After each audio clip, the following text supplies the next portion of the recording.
God, we thank you. We thank you for being so beautiful and precious to us. And Heavenly Father, as we gather together with your people, some familiar, some unfamiliar, Lord, as we gather together as one tonight to make much of you, Jesus, would you make yourself clear through the power of the Holy Spirit who you are and what you have done for us?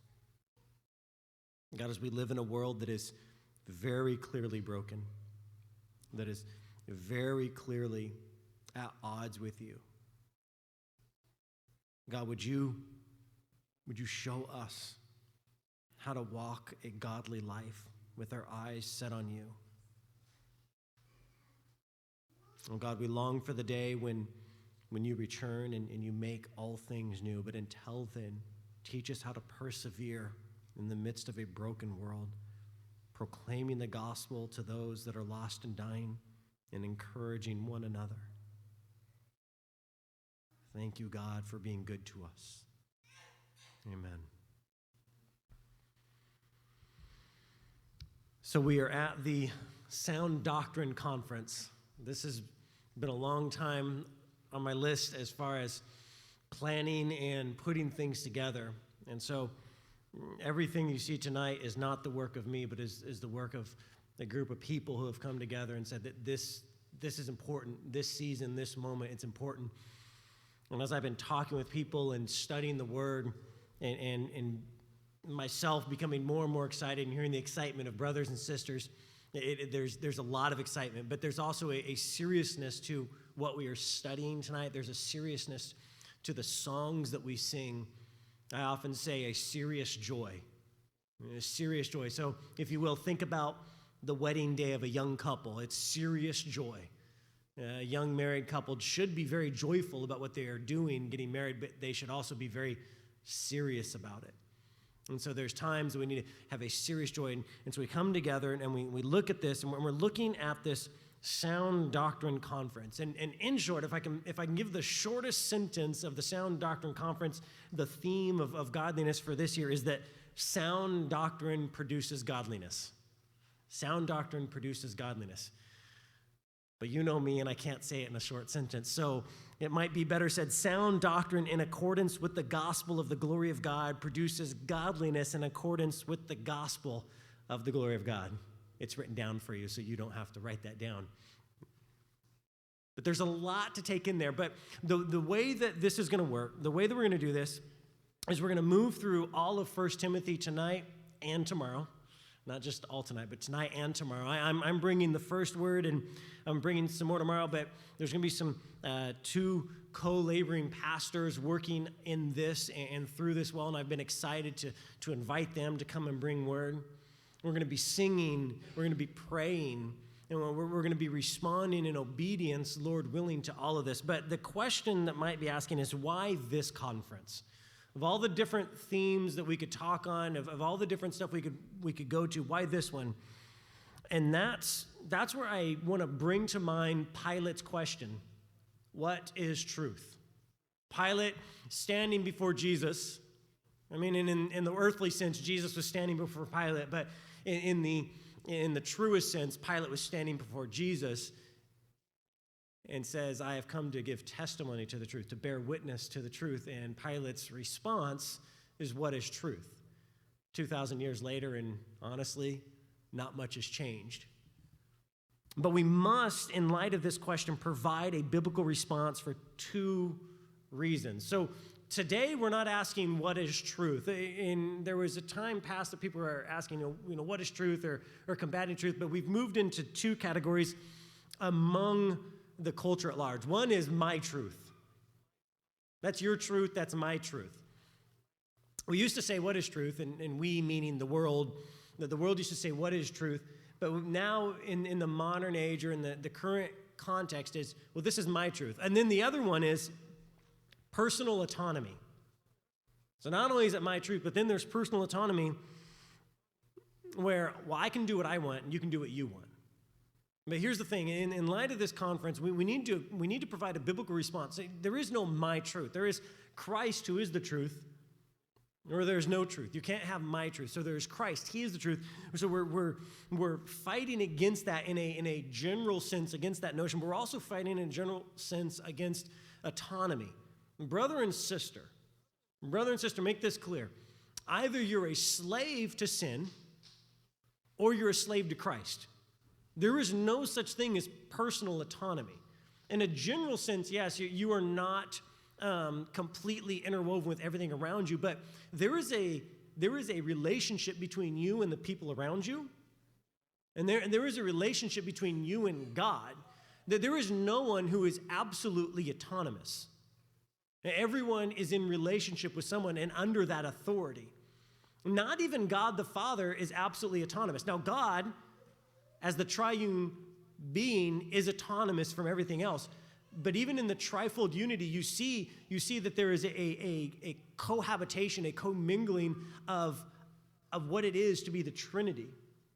Although commingling without error, without confusion. Go read Nicene Creed to get a full-fledged understanding. But you need to understand that even the Son submits to the Father, and the Spirit submits to the Father and the Son.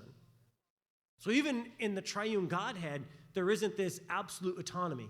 Jesus doesn't go around saying, I do what I want, I'm the Son of God. He goes around and he says, whatever the Father has sent me to do, I do. What he has commanded me to say, I say.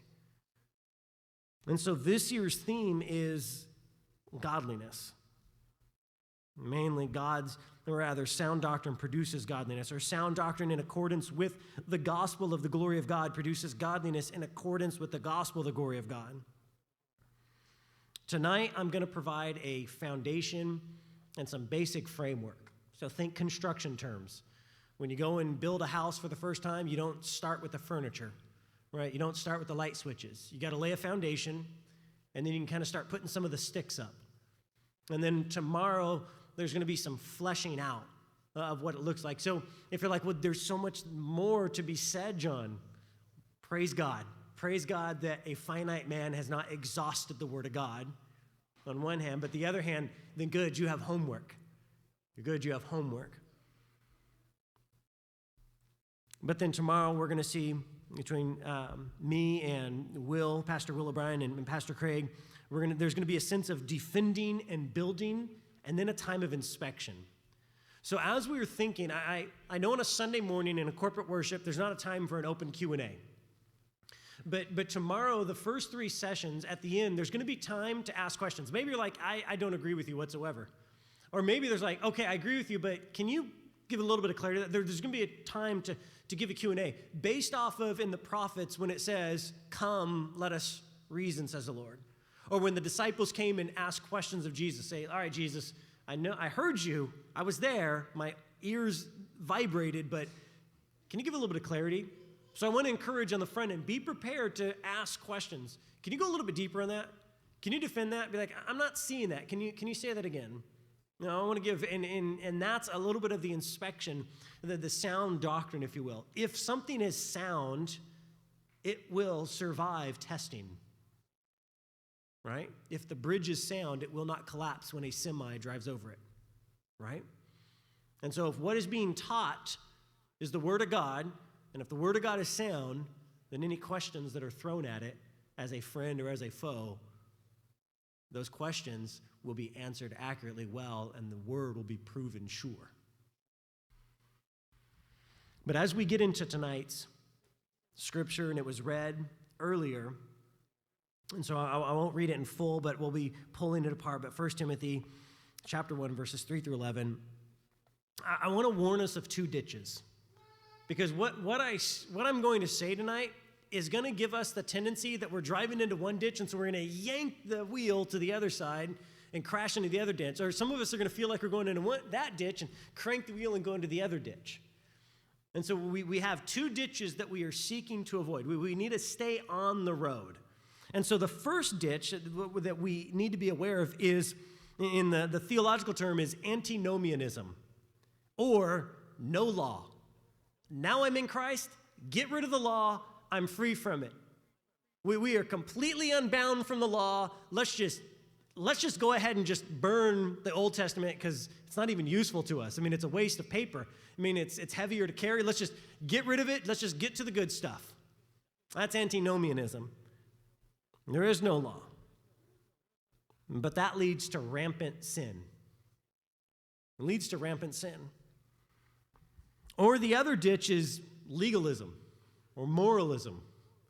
And in that sense, God's law is not enough, so I am going to add to God's law. I'm going to take the law of God and I'm going to do what the Pharisees and the scribes did. Well, don't work on the Sabbath. Well, what is work? Well, if you flip on a light switch, this is a few thousand years later, if you flip on a light switch, that's creating electricity, you're working. So you can't flip on a light switch. Right, so you can run these two ditches where you go to antinomianism, where you say there is no law, or you can go to the other ditch of legalism, and you turn everything into a law. Like, wait, you tie your shoe how? Oh no, it's right over left, not left over right. And we can just create all sorts of laws and such. But what I want to point out, what I want to draw out is something that Francis Schaeffer makes clear. And I'm going to read something from a book that he wrote.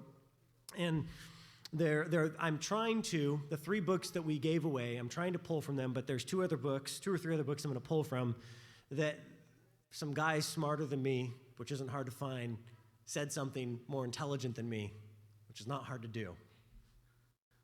What was it last Sunday? I couldn't even remember what geese fly in, a pack or something? I don't know. I still didn't even learn. You should Google that.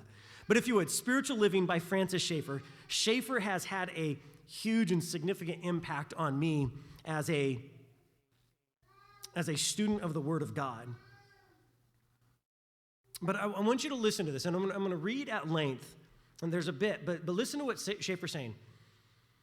He's talking about one night, Saturday night at Labrie. Labri. You should go learn about it. All right. When we were having one of our discussion times, on that particular night, everybody present was a Christian. Many of them from groups and countries where lists have been very much accentuated. They began to talk against the use of taboos. And at first, I listened to them, and I rather agreed with them in the direction they were going. But as I listened further to this conversation, and as they spoke against the taboos in their own countries, it became quite clear to me that what they really wanted was merely to be able to do the things that the taboos were against. What they really wanted was a more lax Christian life.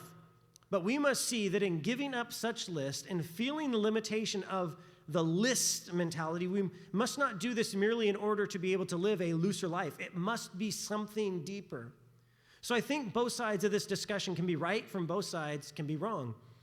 We do not come to true spirituality or true Christian life merely by keeping lists. But neither do we come to it, true Christian life, by merely rejecting the list and then shrugging our shoulders and living a looser life. If we are considering outward things in relation to true spirituality, we are face to face not with some small list, but with the whole 10 Commandments and all of God's other commands. In other words, if I see these lists as a screen and I say to this small list, it's trite, it's dead, it's cheap, and I take hold of that screen and I lift it away, then I am not face-to-face with a looser thing. I am face-to-face with the whole 10 Commandments and all that is included in them. I am also face-to-face with what we might call the law of love, the fact that I am to love God and to love my fellow men. Therefore, when I take hold of the screen of a trite list and say, this is too superficial, and I push it aside, I must see what I am doing. I am not now confronted with a libertine concept, but I am confronted with the whole 10 Commandments and with the law of love. So even if we are dealing only with outward commands, we have not moved into a looser life. We have moved into something much more profound and heart-searching. If you say, you know what, I'm done with taboos, I'm going to just get rid of these taboos, I'm going to get rid of these lists, I'm not going to follow these rules that are given to me, you didn't make your walk with Christ easier. You didn't make your walk with Christ easier. What makes your walk with Christ easier is not putting things, if you put a shield between you and Christ, your walk with Christ is easier. Because you're not really sure what he's doing, so you just kind of guess. But when you have a clear picture of what Christ is doing, things just got real. Because with the shield, all you had to do is just not listen to that music. Oh, as long as I don't listen to that album, sweet, I'm living the Christian life. But you remove that, it says, I need to love God with my whole heart, not just the music part. If you put a list in front of you, it says you need to not say that word, but you remove that list and you're not, just avoid those words. Now you are seeing, I need to have absolutely pure thoughts when I'm not even talking. It's not enough to create lists to draw closer to God, because a list doesn't draw you closer to God necessarily. And removing that list doesn't necessarily draw you closer to God. You need to understand that these lists that we want or don't want, honestly, in all reality, the reason why we resist the idea of obeying God's commands is because we don't want to be burdened by them. We don't want to be burdened by them, so we say, well, I'll just walk away. Or we say, you know what, following Jesus is a little bit too hard, so I'm going to create my own list, and that way I can follow Jesus according to my commands, and it's much easier if I follow my commands. Who cares what the Bible says as long as I follow my 10 commandments?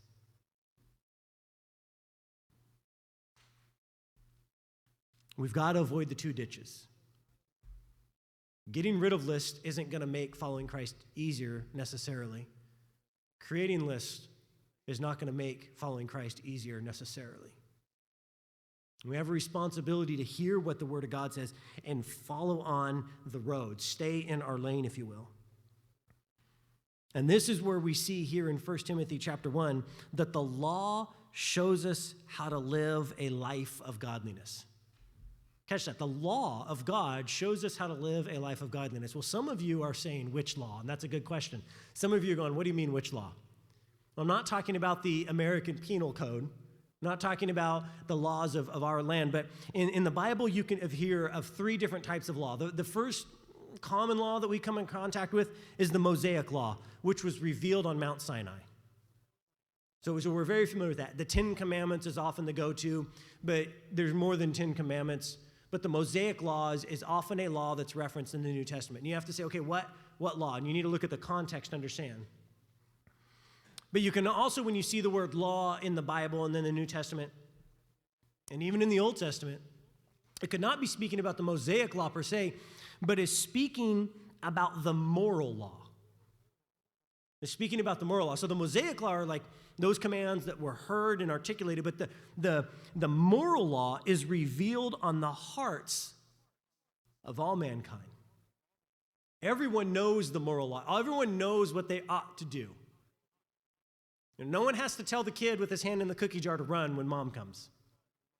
But there is no law written anywhere that says thou shalt not eat cookies from the cookie jar. But a kid knows when he's doing what he ought not to be doing. There is the Mosaic Law, but there's the moral law, knowing what you ought and ought not to do. If you would, you can turn quickly or you can listen. But in Romans chapter 2, in Romans chapter 2, verses 14 through 16, it reads this.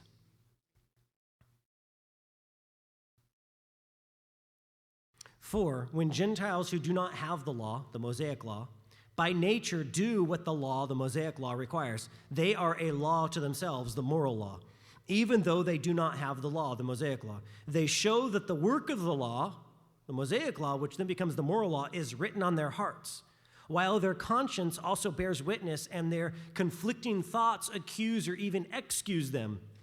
On that day when, according to my gospel, God judges the secrets of men by Christ Jesus. But then we also have a third law. There's the Mosaic Law, there's the moral law, but then there's a third law, which is often referred to in the New Testament as the law of Christ. The law of Christ. But if you read the New Testament carefully, you'll actually hear the law of Christ phrased differently. Sometimes you'll hear it as the law of love. It's not love ever. It's always love. Law of Christ, the law of love. And then it's also referred to as the law of liberty. The law of liberty. Just consider that. Have you ever in your life considered a law a liberating thing? You know, no child has ever rebelled against their parent and said, your rules are so liberating, I want to be more constrained. And said that your rules are hindering me. I want to be free. I can't wait to move out so I can be my own person. And no one to tell me what to do. I can get up when I want, go to bed when I want.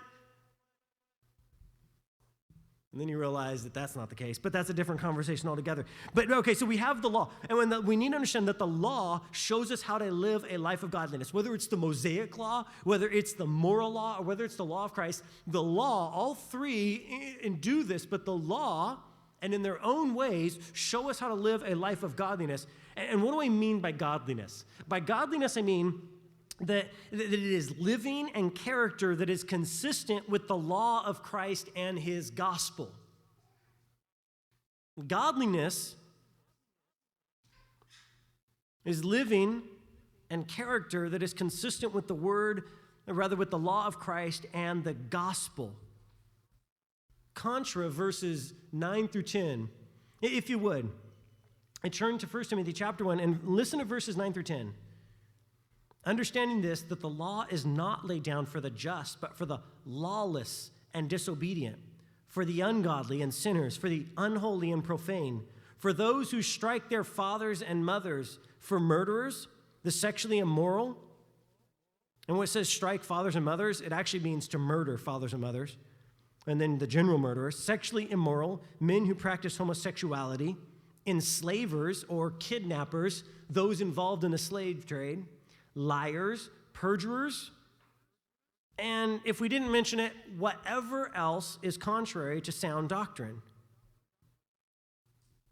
So if you're in that list, that's not godly, because that is not consistent and in accordance with the sound doctrine, or in accordance with sound doctrine, which is in accordance with the gospel of the glory of the blessed God.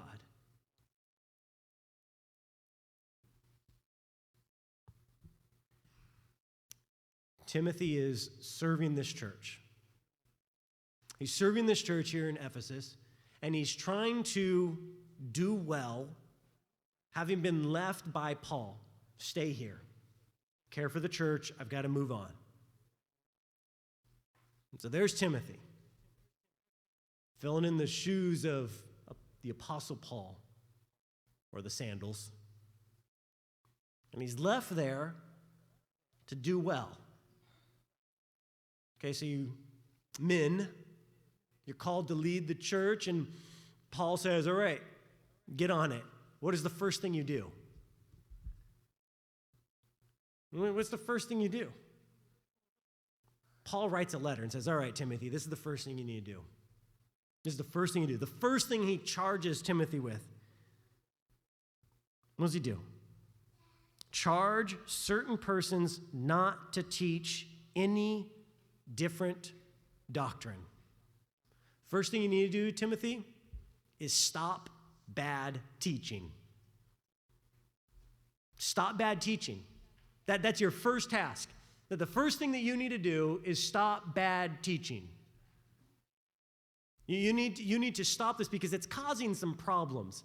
Listen, it says, not to devote themselves to myths and endless genealogies which promote speculation rather than the stewardship of God from faith, or stewardship from God that is by faith. And it says, do not teach a different doctrine. That is a whole sentence to get across a single word in Greek.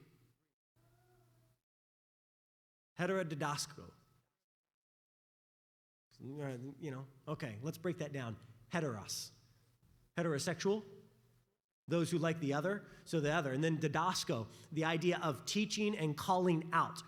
It's not that they're teaching a false gospel necessarily at this point. They're just teaching a different gospel. They're teaching a different teaching. It's not where it says in Galatians, they are teaching a false gospel, shut them down. They're just focused on other things. And what are they focused on? Well, they focus themselves on myths and endless genealogies. They're just focused on things that in and of themselves aren't a sin, but they're not focused on things that are actually productive and useful and fruitful for the church of God. And that fruit is going to produce godliness. Sound doctrine produces godliness. When you study these things, you do not grow in godliness. Have you ever listened to someone speak? And there's a movie quote on this, but everyone's experienced it. You've listened to someone speak. Man, they seem quite impassioned about it. And at the end of it, you go, well, that was a waste of my life. I'm never getting that moment back. And that's what Paul is saying. We need to stop those people who they may be passionate, they may be excited, but there is nothing fruitful coming from that teaching. It's not necessarily sinful. It's not go out and murder people. It's just not in accordance with that which is sound. It's a little bit off. It's not running in direct contrary, but it's just a little bit off. You're like, well, it's not bad. It's just a genealogy. We got genealogies in the Bible. Let's go study the genealogies. Let's go look at these stories. There's nothing bad. I hear people that come to me like, hey, have you ever read, the book of Enoch? No. Well, you should. Maybe. It's debatable. Well, man, it'll change your life. Probably won't. Interesting. Or when I was a kid, Krispy Kreme was coming to the West Coast, and people were like, until you've had a Krispy Kreme, you haven't lived. There's some theological problems with that, but they weren't believers, and some said, probably not the case. But people that get excited about things that aren't, no one's going to hell because they ate a Krispy Kreme, right? No one's going to hell necessarily because they study genealogies, but there's these things that if we get on, they are not actually going to draw us in obedience to God. They're actually going to direct our attention, direct our energies to things which prove unfruitful. It's like popcorn. It fills the mouth, but it doesn't fill the belly.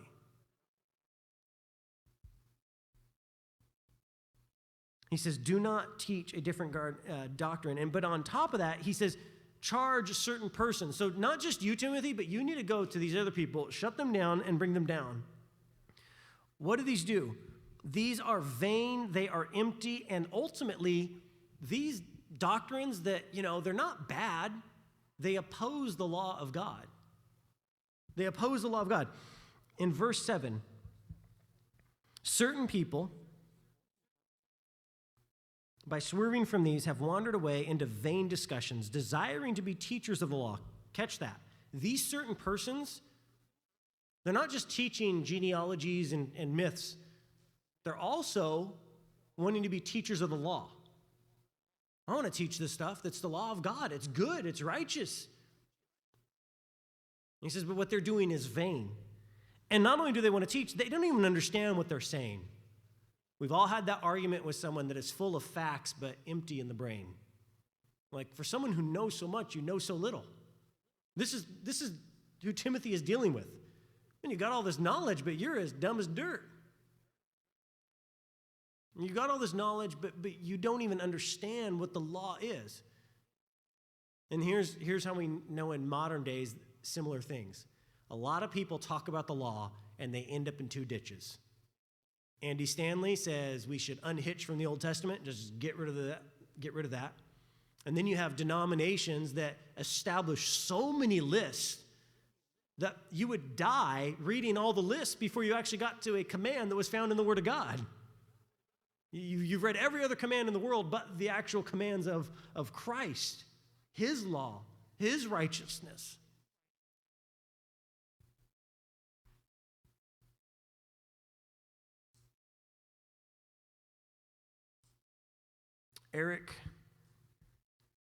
Ernie Reisinger. That was one of the books, Long Gospel, that was given out. On page 162, he says, the law is good, but difficult to teach and subject to misuse.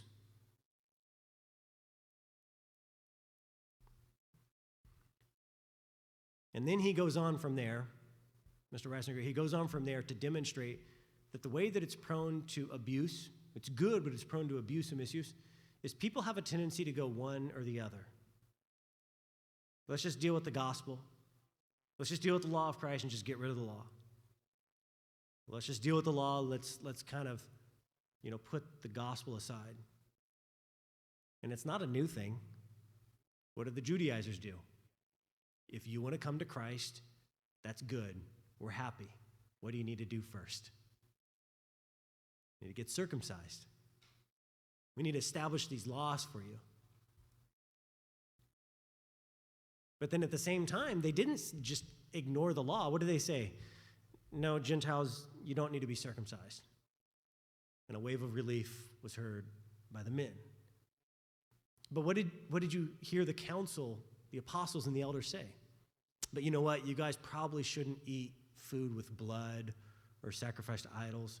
You should probably stay away from sexual immorality.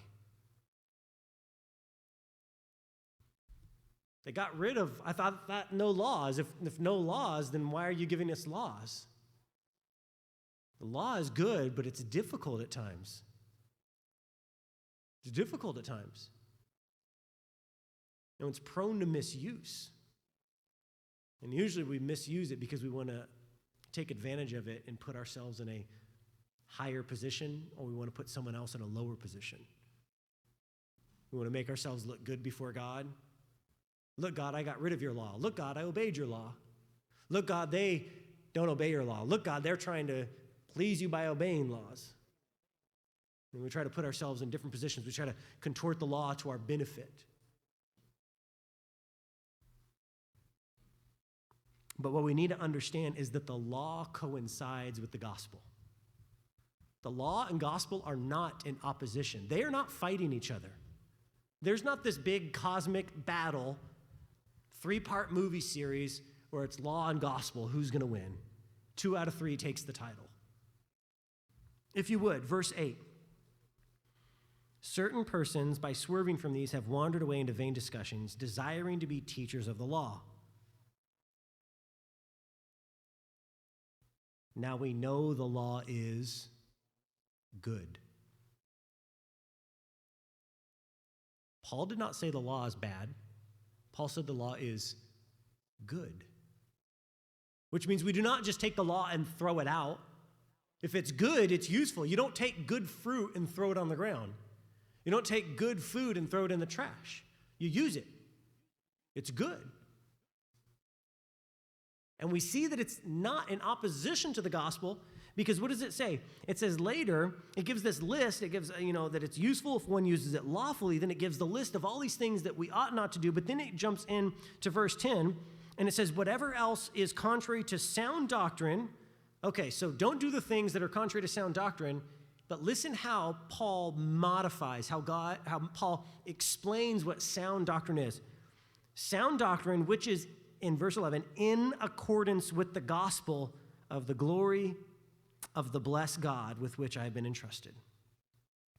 The law is good. The law is good, and it coincides with the gospel. There's a unity there. They're not fighting each other. God established the law. God established the gospel. They're not in conflict, but they have 2 different purposes. Law and gospel are not like 2 opposing sports teams. Law and gospel is more like your left and your right wheel on a 4-wheel car. If you get rid of one of them, you can get along. Just be careful when you make certain turns. Kind of wobble. Be careful with your brakes, right? And avoid cops. But the law and gospel are not opposing to each other. They are both serving the purposes and the will and the plans of God.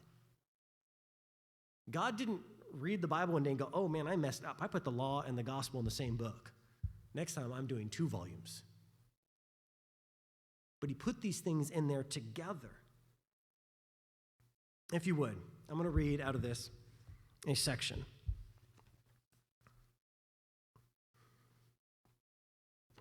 And listen how Reisinger does this. And there's actually a full chapter dealing with this section of Timothy. And so I'm just going to read a couple paragraphs, but listen to this. He says, false teaching on the law in the form of Antinomianism robs the cross of its very foundation. The base of the cross is eternal justice, demonstrated in Christ, satisfying the just demands of God's holy law. The first message of the cross is not God loves you. Catch that. The first message of the cross is not God loves you, but God's law has been broken. God could love you without the cross, but the cross was necessary because the law was broken. There was no cross in the garden. It was not needed. Viewing the cross without the law is like trying to assemble a jigsaw puzzle in thin air with no base on which to connect the pieces. A clear picture of God's grace never takes shape. Yes, the spirit of the cross is eternal love, but the base of the cross is eternal justice. Preaching and teaching the law will save the gospel and Christianity from sentimentalism, emotionalism, and a superstitious perversion of the cross. We must view the cross not only from the human side, but also from the divine side. From the human side, we learn that God loved and demonstrated that love by giving his Son to die for sinners. From the divine side, we see God the Father thrusting the sword of divine justice into the heart of his Son. You and I deserve that sword of divine justice. The cross did not catch God by surprise. It was not an accident. It was part of the divine plan. Quoting Scripture, him being delivered by the determined counsel and foreknowledge of God, you have taken by lawless hands, have crucified and put to death, Acts 2:23. The apostles Peter and John reflected this truth in their prayer where it says, quote, for truly against your holy servant Jesus, whom you anointed, both Herod and Pontius Pilate, with the Gentiles and the people of Israel, were gathered together to do whatever your hand and your purpose determined before to be done. Acts 4:27-28. The cross was God's purpose, was God's plan. Among the purposes of the cross was God's plan to magnify the law and make it honorable, Isaiah 42:21. The cross does not make sense apart from the law. You are saved in the cross. Saved from what? You're not going to die. I didn't know I was sick. God's not mad at you. I didn't know he was. If you present the gospel without presenting the problem, you've presented good news without a need for good news. Good news, you don't owe me money. I didn't know I did. And good news, you are not going to die. I don't even know what you're talking about, sir. I appreciate your enthusiasm. The law says that if you break this law, you will die because you have offended a holy and righteous God. He says, an unbalanced emphasis on grace has led many people to neglect certain vital functions of the law in its accusing and convicting function. The law is a schoolmaster to lead men to Christ. The absence of this dimension in preaching today has resulted in a tourniqueted, I hate that word. I love that word, but tourniqueted, you get it. Gospel, rushed conversions, and shallow religious experiences. The law prepares the way for the gospel. It is the sharp needle of the law that makes way for the scarlet thread of the gospel. Ignorance of the nature, design, and functions of the law is at the bottom of a great deal of religious error today.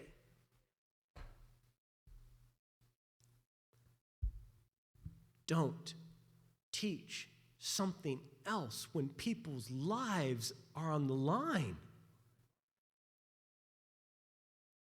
Could you imagine?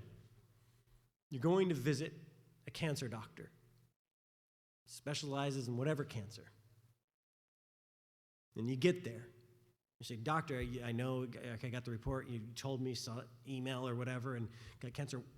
What do I do now? Well, I'm glad you asked, sir.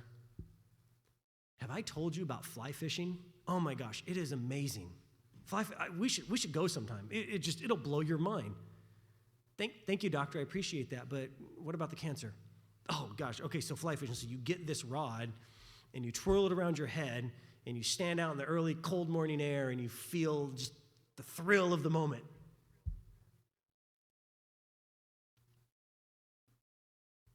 You and I would be, what is this guy's problem? I have cancer. I'm going to die. And he's talking about fly fishing? No one in their right mind would accuse someone of fly fishing of sinning. You're fly fishing, you're sinning. There's no warrant for that. There might be circumstances that warrant call it sin, but in and of itself, fly fishing is not an inherently evil activity. But if you're spending time teaching someone about fly fishing when they need to know how not to die, that is problematic. When we focus on things that are good in the right moment, But we neglect to bring people to the Word of God, to show them the law of God, which is good when used lawfully, and show them the gospel, which solves the problem, well, our problem with the law. The law doesn't have a problem. It's our problem. We've missed the mark. We've erred. We've rebelled. We've transgressed. And when we focus on the things that are unhelpful to that end, or we just neglect the law, we don't even bother with the law anymore. We'll just get rid of it and we'll just focus on the good things. Could you imagine that? You go to a doctor. So what do I do for this cancer? You know what? Good news. When you have cured this thing, man, when you've gotten over this thing, we're going to go fly fishing. Okay, but what do I do until then? Oh, it's going to be great. We're going to just bring the whole family and just make a week of it. Okay, but I'm in this problem and I need a solution, and you're telling me about what happens after the solution, but where is the bridge between my problem and the solution? If someone doesn't tell me, I will die. I have months to live. I don't have time for silly games. I need to know the truth. I need someone to tell me how I cannot die. Paul says, command certain persons not to teach another doctrine. You're wasting time.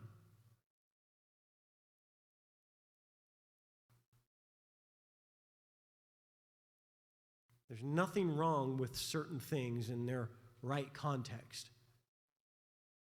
But when someone's life is on the line, we need to process, is this the right thing for this moment? Or do I need to set aside this conversation and have the right thing? And what are the implications? Teach the law rightly. That is a clear implication of this text. It is charge certain persons not to teach a different doctrine. But what is the implication? Timothy, you need to teach this rightly. You need to get it right. When you communicate the word, when you communicate the gospel, you need to teach the law rightly. These, they teach it with vanity. They teach it with self-centered motives. But you need to teach the word, all of it, beginning to end, rightly. Don't miss a step.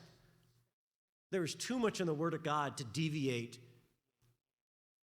to the Andy Griffith show.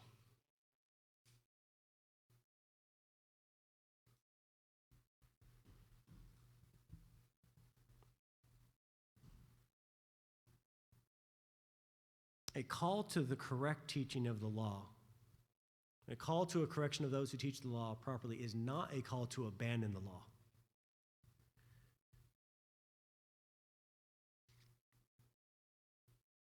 We're not called to abandon the law. Yet at the same time, we are not called to pursue God without the gospel. Two ditches. We do not abandon the law. We do not abandon the gospel. Genesis chapter 2, verses 16 through 17.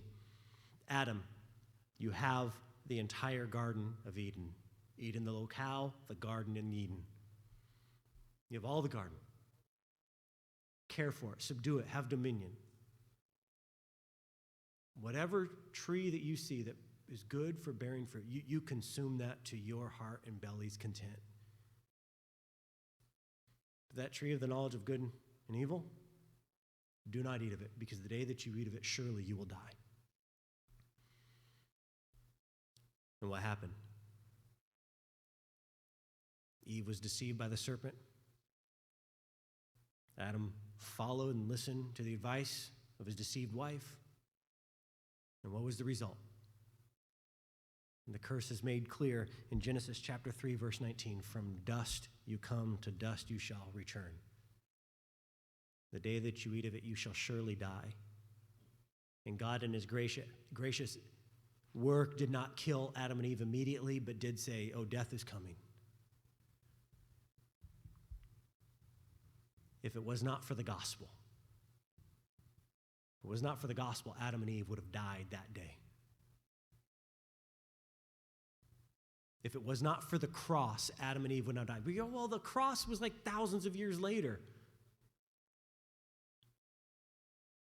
Jesus said about Abraham, Abraham saw my day.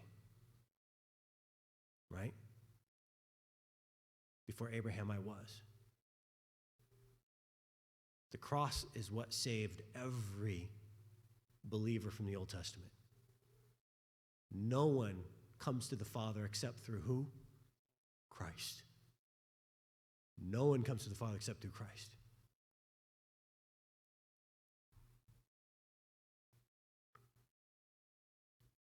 Now there's an error that can be made where people can approach this and they can say, I've got the law. And I can go around and say, you're going to die. You're going to die. But listen to what Paul says. He doesn't come from a place of knowing the right answer. Paul does not come from a place of apostleship where he has the authority to let you know what you need to do. Listen to the heart of this man who was humbled on that road, where he says in verse 5, the aim of our charge. So we give you this charge, Timothy, but the aim of our charge is love that issues from a pure heart and a good conscience and a sincere faith. We have been saved. We have come to know the truth of the Word of God. We have come to the realization that we deserve death and that life is in Christ. We have put our faith in Him. We have a clear conscience.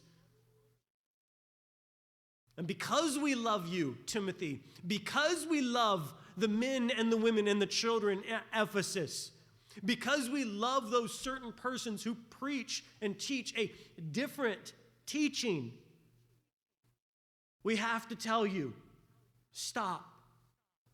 Stop. Teach it right. Don't err. This is not an arrogant, boastful man cramming the Word of God down the throats of individuals. This is a man who loves those that he labored for, that he cried many tears over.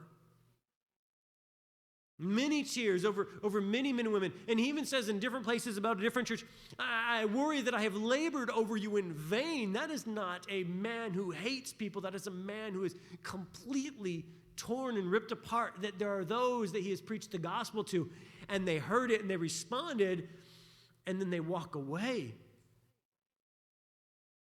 We are not here to kill people with the gospel. The law is going to judge people. We are here to communicate what is causing them and then what will cure them.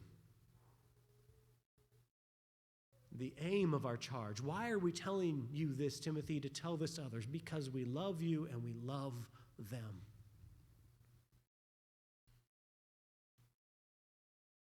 But the last is stand firm in your calling. The last implication is stand firm in your calling.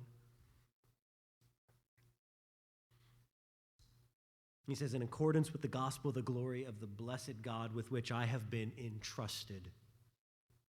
Stand firm in your calling.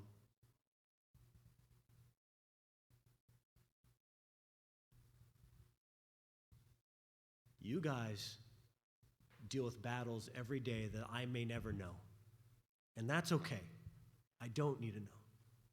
But I know that over the course of life, many different battles hit many different people in many different ways.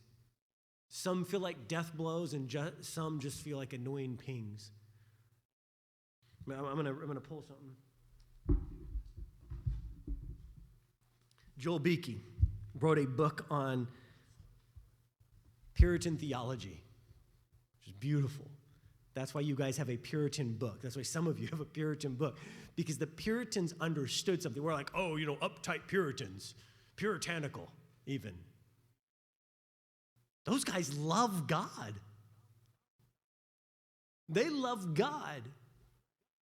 And the reality is the religion that we know of Christ today is because Puritans love God so much they ensured that it was going to continue. The average Puritan has probably shed more blood than you and I have shed tears. I'm speaking hyperbolically, if you will. But there's this question there. It says, how should we battle the enmity in the world? And so I said that the last thing is we stand firm in our calling, but he says, how do we stand firm in the enmity of the world? And there are three answers that are given. And this is in light of the Puritans. And the first would be, love. The first way that we battle enmity that we battle the world that we're in, the way that we take on these spiritual battles is love. Well, where did the Puritans come up with that one? Certainly it wasn't 1 Timothy chapter 3, verse 5. But then listen to the next one. The next one is godliness and good works. How do you endure enmity? How do you endure the difficulties? Godliness and good works. Live a life consistent with the gospel. And then the third one is reformation and repentance. Constantly coming back to Christ. Say, Christ, where is error in my life? Lord, search my heart. That's not just a prayer for David. That's all of us. Lord, search my heart. Check me. See if there's anything wrong. If there's anything wrong, let me know. And brother, and Lord, don't just search my heart with the Spirit. Would you have brothers and sisters check my heart too? Send them, because that's always so exciting when a brother says, hey, I noticed something's wrong. And you're like, I thought God did that. Today he does it in stereo. But listen to this.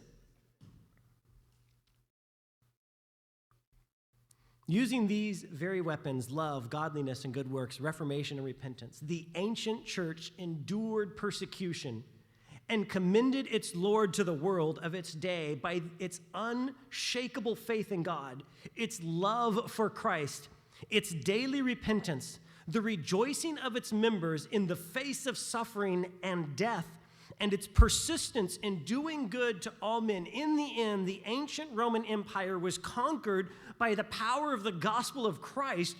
Who can say? Who can say, the author writes here, he says, who can say what may happen if Christians in America and Korea were to pursue the same course of spiritual combat, using such spiritual weapons in the name of Christ?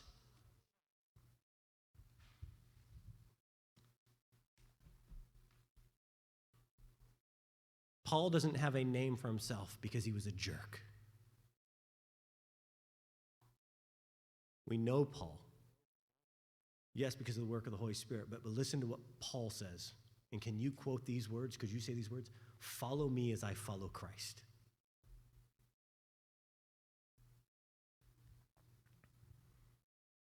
The church needs doctrine. Doctrine is teaching. The church needs it. But not just any doctrine will do. Sir, who's behind the pulpit, I appreciate your eagerness, but you need to step down. We need to let someone who may not have the oratory skill, but at least has the guts to read the Bible and preach that. We need him to preach the word. We don't just need doctrine, we need sound doctrine. And we need sound doctrine. We need sound doctrine that takes account of the glory of God. We need sound doctrine that takes account of the gospel. We need sound doctrine that takes account of the law.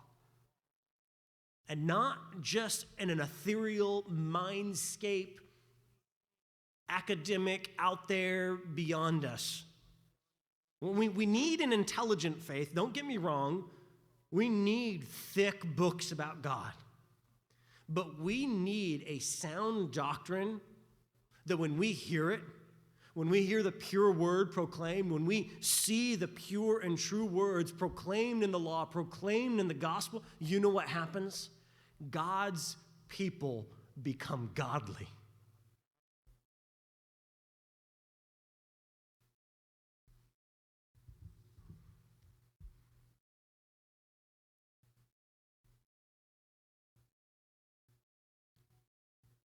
Well done, my good and half-hearted servant. You have barely learned my teachings, and you chose not to obey me.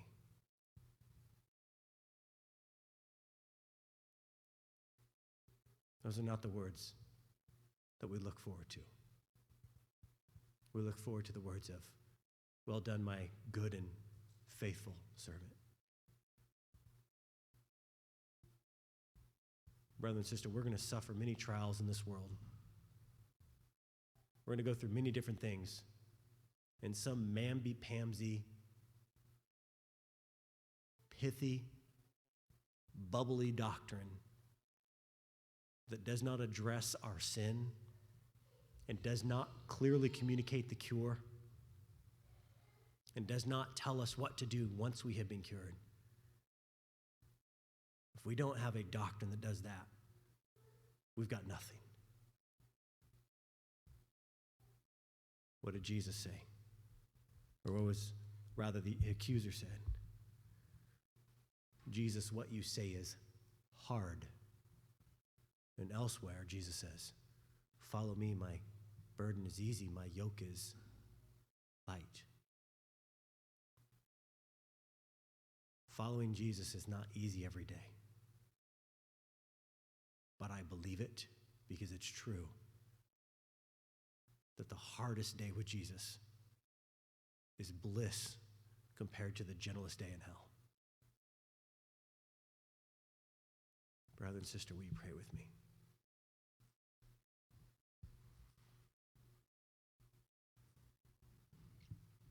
Lord, we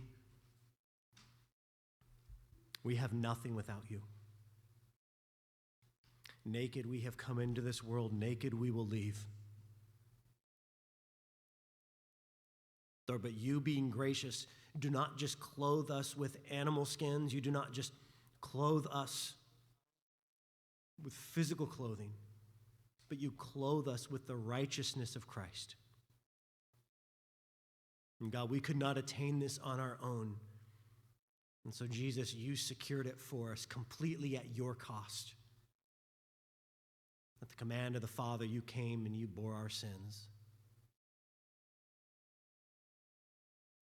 Spirit, would you make clear the depths and the riches of this text, and the depths and the riches of this entire letter and the entire New Testament and the entire Old Testament? Would you bring it to life for these brothers and sisters? To you, Jesus, be the glory forever and ever. Amen.